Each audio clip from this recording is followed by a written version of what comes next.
la carta.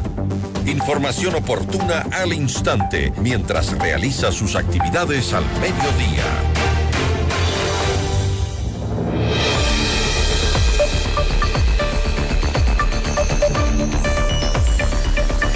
Estados Unidos ha anunciado la imposición de un arancel del 15% a productos ecuatorianos, una medida que amenaza con golpear sectores clave de exportación como el camarón, el banano y el cacao. Al mismo tiempo, pues el gobierno de Daniel Noboa está impulsando una drástica reducción del tamaño del Estado con despidos y también con fusiones ministeriales que buscan aliviar la presión fiscal. ¿Está Ecuador preparado para resistir el golpe externo mientras se reestructura por dentro?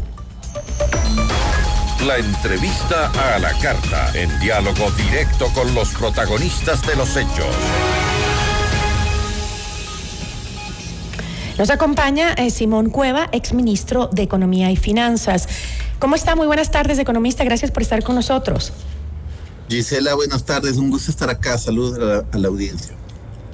A ver, según el decreto firmado por Donald Trump el 31 de julio de 2025, Ecuador pasará de un arancel base de 10% a uno de 15% en importaciones hacia los Estados Unidos, aplicable desde el 7 de agosto. ¿Cómo podemos, economista, interpretar esta alza tarifaria en contraste con las medidas anteriores y qué impacto inmediato anticipa sobre los productos claves como los que yo mencionaba, el camarón, el banano o el cacao? Sí, a ver, las decisiones arancelarias de la administración Trump han sido bastante difíciles de predecir y algo volátiles en el mundo entero, con muchos de los países del mundo. Entonces, efectivamente, Ecuador estaba en la lista de países con 10% de arancel, que parecería ser el mínimo que quiere imponer Estados Unidos a cualquier país del mundo, y ahora estaría pasando a una lista del 15%. Un riesgo claro para Ecuador es que, comparado con otros países que exportan productos similares, pueda quedar un poquito más en afectado, desventaja. ¿No es cierto?, con algunos de nuestros vecinos, por ejemplo. También es cierto que hay otros países en el mundo, en el Asia, por ejemplo, que están con aranceles de Estados Unidos mucho más altos, en niveles de 30-40%. Entonces, es variable. Hay como dos impactos para el Ecuador, ¿no es cierto?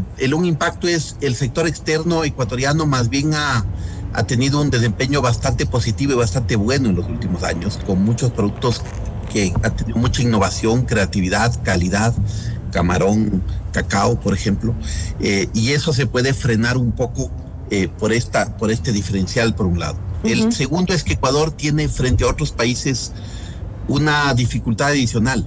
Nosotros estamos dolarizados y, por lo tanto, si bien otros países pueden devaluar su moneda para ganar a corto plazo competitividad, Ecuador no lo puede, y eso nos frena casa adentro.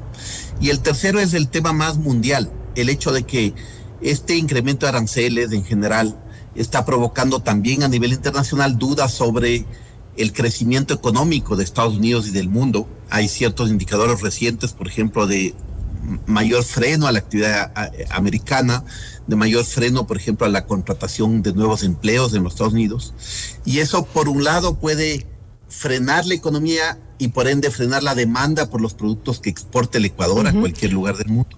Y también puede cambiar las tasas de interés del Federal Reserve americano, que está ante un dilema complejo, ¿no es cierto? Por un lado, los aranceles tienden a subir la inflación en Estados Unidos, pero por otro lado se frena la economía americana. Entonces, sus dos objetivos de controlar la inflación y de ayudar a la situación económica se contraponen, y no está claro para dónde va a ir el Banco Central Americano. Sí llama mucho la atención internacionalmente, hay gran preocupación. A ver, porque este nuevo esquema tarifario se implementa como parte de esta política de aranceles recíprocos, ¿no?, que está basada justamente en déficits comerciales estructurales. Y claro, eso llama muchísimo la atención, este cambio así tan drástico. En este contexto, ¿qué estrategias comerciales o diplomáticas debe desplegar Ecuador para atenuar el efecto negativo en su acceso al mercado estadounidense? Sí, a ver, como decíamos, la política americana no ha sido muy consistente en este tema. Ha habido muchos cambios, muchos temas. La lectura internacional no es fácil. Muchos países han venido discutiendo cómo hacer. Si bien se llaman aranceles recíprocos, no son tan recíprocos, porque en realidad lo que está haciendo Estados Unidos es imponiendo altos a casi todos los países del mundo. Eso debería, del otro lado, ayudar un poquito al Ecuador en la medida en que uno espera que con todo esto el dólar se siga debilitando como moneda. Y por lo tanto nuestra moneda, que es el dólar, se va a debilitar frente a otras monedas y en cierta medida eso compensa temas de competitividad internacional para Ecuador, porque tenemos una moneda un poquito más débil que antes. Ahora, ¿qué puede hacer el país fuera de esto? Seguir manteniendo los esfuerzos que ha tenido el sector exportador de ser creativo, innovador, de crear nuevos productos y tal.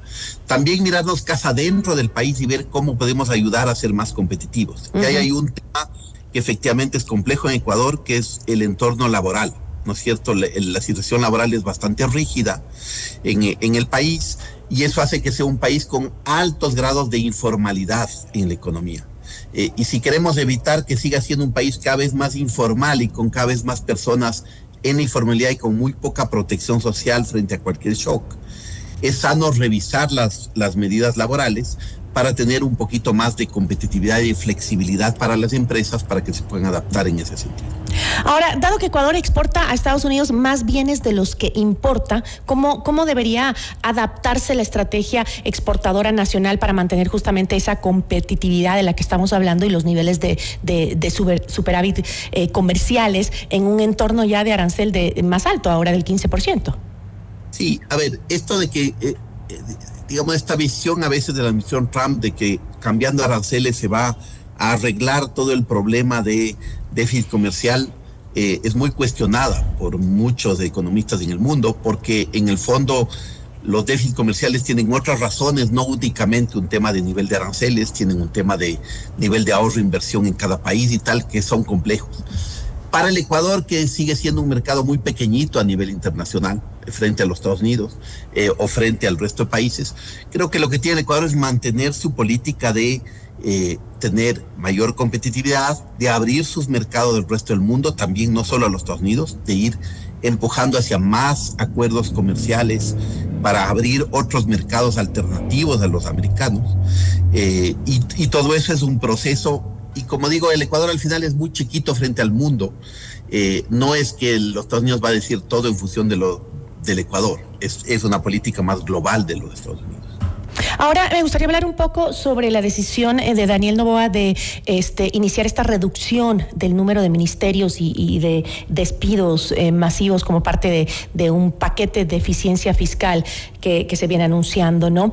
El gobierno ha planificado esta reducción, pero sin embargo desde su experiencia como exministro de Economía y Finanzas, ¿considera coherente este recorte con una estrategia de mediano plazo para garantizar sostenibilidad fiscal y disciplina presupuestaria? ¿Es posible? ¿Lo va a garantizar? A ver, yo creo que debemos ver de una forma un poquito más amplia la situación fiscal y luego hablar de este tema más puntual, ¿no es cierto? A ver. Es verdad que el Ecuador tiene una situación fiscal compleja, tiene un déficit fiscal todavía muy alto. ¿Y que cada año crece más? Varía mucho. Ha habido años en que se ha mejorado, ha habido años en que se ha empeorado. Si usted le mira al Ecuador, 2021, 2022 fueron años de mejora importante en la situación fiscal. 2023 hubo un cierto retroceso. 2024 se volvió a tener un poco más de fortaleza fiscal. Y 2025 estamos a medias, digamos, en el camino. Okay. Pero el Ecuador necesita mostrar al mundo que tiene una situación fiscal más sólida, no solo porque eso es sano como país para atraer inversiones, para tener mejor acceso a mercados internacionales y tal, sino porque el Ecuador tiene enfrente un problema real, que es que sus fuentes de financiamiento no son ilimitadas.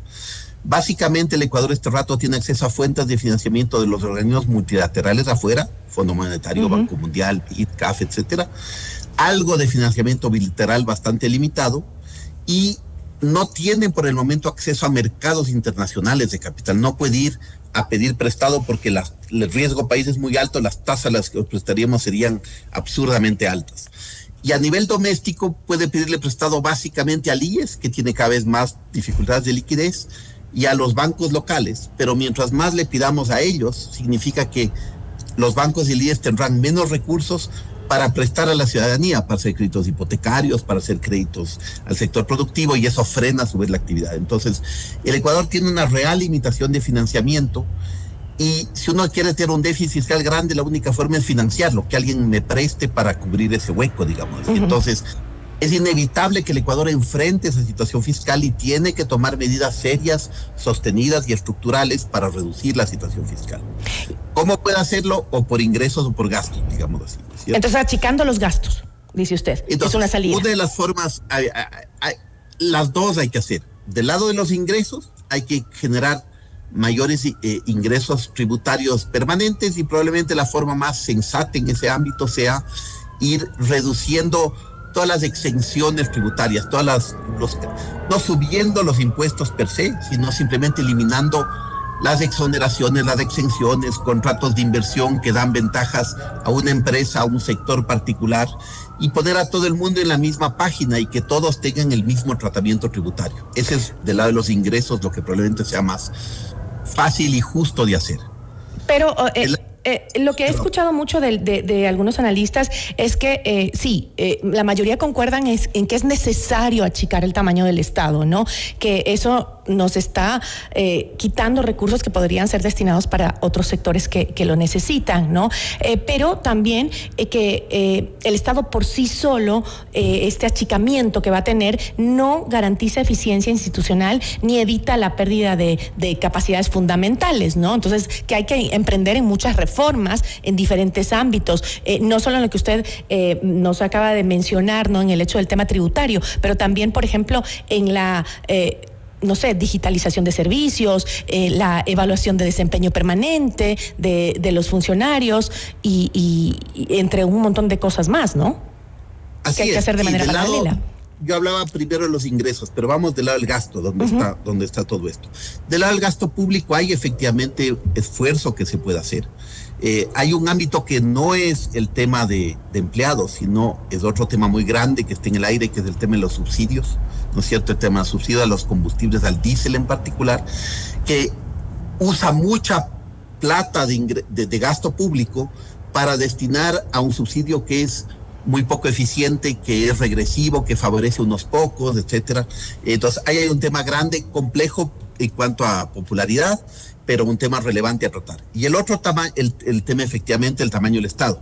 Lo difícil ahí es que reducir el tamaño del Estado no es algo simple, no es algo fácil. Uno, por lo que usted menciona, hay que hacerlo de forma eficiente para que sea sostenible en el tiempo, porque si es quitar a gente ahorita para volver a contratar dentro de un tiempo, acaba siendo no muy útil, ¿no es cierto? Y los mensajes en eso el gobierno han sido un poquito fluctuantes, de si es un corte de verdad, si es un corte para recontratar a otra gente. Refiere a las declaraciones que hizo en Guayaquil, en las festividades de Guayaquil, cuando dijo que hay que darle oportunidad a los jóvenes que nunca han estado en el Estado. Entonces, un poco se refería a esa reducción que se está haciendo de personal y que también darle la oportunidad a jóvenes. Entonces, es sacar un personal para meter otro. Eso no nos va a ayudar. Ese es un riesgo efectivamente. El otro es que reducir el tamaño del Estado, liquidar gente, es caro, ¿no es cierto? Cuesta bastante cuando uno saca a una persona. Entonces, tampoco es que hay miles de recursos como para hacer eso, y por lo tanto eso implica que si se lo hace es bastante gradual, ¿no es cierto? Y tiene que ser bien pensado para evitar que sea revertido, digamos así, ¿no es cierto? Por un lado. Y el tamaño de lo que se puede lograr con 5,000 personas menos en el sector público sigue siendo muy pequeñito frente al total de lo que se necesita. En el sector público ecuatoriano hay más de 600,000 personas empleadas, ¿no es cierto? Entonces, estamos hablando de algo pequeño frente al total. No está mal el mensaje en sí, no está mal que el Estado vaya pensando en cómo reducir ineficiencias, mirarse casa adentro, digitalizarse, todo eso está muy bien como lógica, y revisar los procesos internos para que sean eficientes. Todo eso va en el buen camino, pero simplemente decir, no es que esta es la solución grande para un problema fiscal bien grande que tenemos. Creo que las soluciones bastante más grandes vienen por otros lados, como mencionaba yo, ¿no es cierto?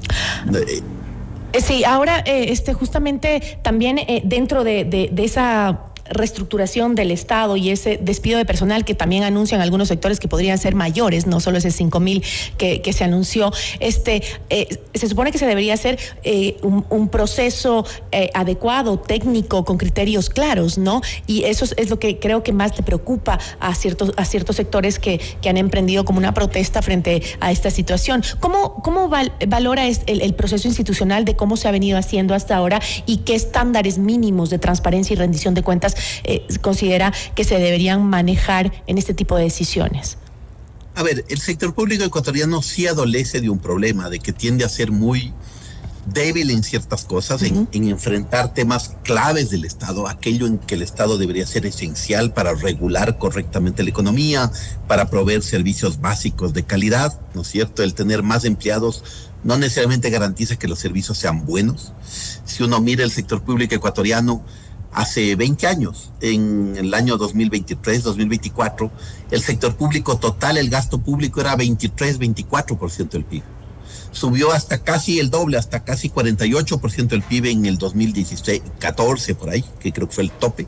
Y luego, conforme ha caído el precio del petróleo, ha ido reduciéndose, ha habido menos ingresos públicos y debemos estar en 30 y pico % del PIB este rato. Entonces, el que ha crecido el tamaño del Estado no necesariamente se ha reflejado en mejores servicios para la ciudadanía, ¿de acuerdo? Entonces, parte del tema es asegurarnos que medimos de mejor manera los servicios que hacemos y que podemos tener un mínimo de flexibilidad para decir, si algún lado está mal manejado, pues ahí enfrentemos más los desafíos y ahí metamos más el esfuerzo de reducción que en otros lados. Ese esfuerzo un poquito más integral toma tiempo, no es fácil de hacerlo, pero es sano que se lo empiece y es sano que se lo mire desde esa perspectiva. Entonces, yo diría lo que hasta ahora ha hecho el gobierno es un cierto mensaje de querer empezar por ahí, pero todavía falta mucho para lograr algo bastante más estructurado de mediano plazo. Pero me imagino que también debería ser la recomendación que si va a haber una pérdida de capital humano dentro de las instituciones del Estado, que no vaya a ser capital humano clave para el funcionamiento de ciertas áreas o para el deterioro del servicio público, o porque como usted decía, ¿no? Si hemos desmejorado y tenemos más gente trabajando en el Estado y el servicio no es bueno, pero que eso no vaya a generar un problema en la agilidad administrativa. No, totalmente. Toda reducción debería ser una reducción planificada, ordenada y priorizada, de tal manera que apunte donde hay más debilidades y no apunte donde hay fortalezas, porque si no puede ser contraproducente. Eso no quita que no haya que hacerlo, eso no quita que no haya que ir en ese camino y que no sea sano que haya un esfuerzo del Estado para mirarse casa adentro y ver. También es cierto que ahorita estamos hablando del Estado central, del gobierno central, de los ministerios. Un tema grande en el que se habla muy poco, por ejemplo, son los gobiernos locales del Ecuador, que reciben muchos recursos del gobierno central y cuyos gastos tienden a ser a veces muy ineficientes también y muy orientados a temas políticos de corto plazo y no a problemas de fondo. Para darle un ejemplo, hay muchos gobiernos locales que podrían invertir más en agua y saneamiento, que es un tema fundamental para proveer agua de calidad y para reducir la desnutrición infantil, un problema de fondo en el Ecuador. Y muchas veces gobiernos locales usan más bien la plata para contratar allegados antes de la campaña, para traer el mejor reggaetonero para que haya una fiesta en las fiestas nacionales del lugar, etcétera. Entonces, ahí también en el ámbito de gobiernos locales hay un esfuerzo muy grande que se tiene que hacer para exigir a los gobiernos locales un gasto eficiente y un gasto de verdad que funcione. Bueno, pero eso también se tiene que ir de la mano con la conciencia ciudadana en este caso, porque hay gente que tú le dices, ¿qué prefieres, agua potable o un concierto? Y te dice, un concierto, o sea, fiesta.